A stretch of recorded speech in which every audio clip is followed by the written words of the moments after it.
Granny and Grandpa Pig's Day Out. It was a lovely sunny day. Peppa and George were at Granny and Grandpa Pig's house, helping Grandpa Pig with his raspberry patch. Suddenly, a little bird swooped down and stole a raspberry. "Hee, the little bird likes your raspberries, Grandpa," said Peppa. "So do I," huffed Grandpa Pig. "Good job I'm here to make sure those pesky birds don't eat them all." Just then Granny Pig came outside. "I've had a wonderful idea," she said. "Let's go camping." "Ooh," said Peppa and George. "Good thinking, Granny Pig," said Grandpa Pig. "We can camp in the garden. I can keep my eyes on my raspberries that way." "Actually, I thought we'd go to the beach," said Granny Pig. "We love the beach," cheered Peppa. "And that's not the best part," said Granny Pig mysteriously. Granny Pig led everyone to the shed. "I thought it'd be fun to take this for a trip," she said, pulling off an old sheet. "It's a shiny red motorbike," said Peppa. "But what's the funny thing on the side?" "It's called a sidecar, Peppa," said Granny Pig. "You and George can sit in it." "Grandpa Pig and I went on lots of motorbiking adventures when we were younger," said Granny Pig. "We camped on mountains, in the jungle, and even on an iceberg." "Oh," cried Peppa, "this is going to be so much fun." Soon everyone was packed and ready to set off. "It is very important to be safe when you're on a motorbike," said Granny Pig. "You must always wear a helmet." "I'm wearing a helmet and goggles," said Peppa. Granny Pig started the engine. Brum, brum. "It's very loud," shouted Peppa. She began to sing, "Granny's motorbike goes brum, brum, brum all day long." When they arrived at the beach, Granny Pig said, "This looks like the perfect spot to camp." She pressed a button and boing! A tent popped out from the motorbike. "A magic tent!" cried Peppa. "Amazing!" "Yes, Peppa," said Grandpa Pig, chuckling. "The motorbike has everything we need." "Even my raspberries," finished Grandpa Pig. He opened a special flap on the tent.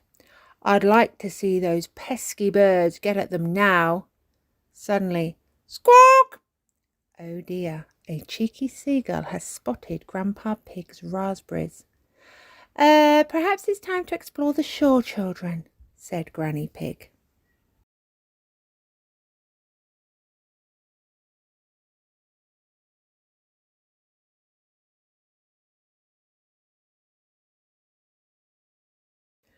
When they reached the shore, Peppa and Granny Pig played in the water.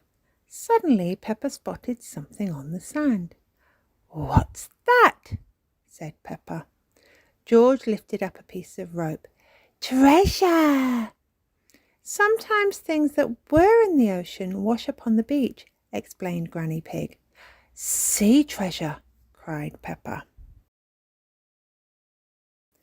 Peppa and George searched for more sea treasure.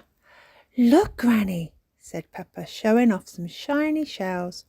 "How wonderful!" said Granny Pig, smiling. But when another wave came in, more things washed up, and those things were not treasure. They were rubbish. "A plastic bottle!" gasped Peppa. "And another, and another!" "They must have been in the sea," said Granny Pig sadly. "They don't belong there." "Let's clean them up," said Peppa. Peppa and George picked up lots of bottles. "Oh," said Peppa, "this one has something inside." "It looks like a message," said Granny Pig, opening it. "Hello, my name is Little Reggie Rabbit. I'm on holiday with my mummy and daddy," she read. "There's a telephone number," cried Peppa. "Can we ring it, please?" Granny Pig dialed the number and passed her phone to Peppa. Hello, said a voice on the other end of the phone. Grumpy Rabbit speaking. Can we talk to little Reggie Rabbit, please? Said Peppa. There isn't a little Reggie Rabbit here, replied Grumpy Rabbit, but there is a big Reggie Rabbit. Oh, sighed Peppa. We found a message in a bottle from little Reggie Rabbit. That was my message, Peppa, said Grumpy Rabbit. I threw it into the sea when I was very small. You must not throw things into the sea, Grumpy Rabbit, Peppa gasped. I know that now, said Grumpy Rabbit. There is too much rubbish in the ocean. Thank you for cleaning it up. That's okay, said Peppa. We found lots of sea treasure too. Sea treasure, said Grumpy Rabbit. Perhaps you can make something from what you've picked up. I love recycling old junk into useful things. After the phone call ended, Peppa, George and Granny Pig went back to the tent to see Grandpa Pig. Those cheeky seagulls won't leave my poor raspberries alone, he said. If only I had something to shoo them away with. I know, said Peppa. We can use our sea treasures to make something to keep the birds away. Peppa, George, Granny and Grandpa Pig began to build a bird scarer. They used Peppa's shells, George's rope and all the old bottles they had picked up on the beach. Soon the bird scarer was complete. The wind shakes the shells and bottles, explained Peppa, and the noise of them hitting together shoos the birds. My raspberries are safe at last, cheered Grandpa Pig. Thank you, Peppa and George. The next morning it was time to go home. Grandpa Pig packed his raspberry patch and the bird scarer too. Next time we go camping, you'll have to find more sea treasure, he told Peppa and George. Then my whole garden will be safe. Everyone laughed. Peppa loves sea treasure. Everyone loves sea treasure.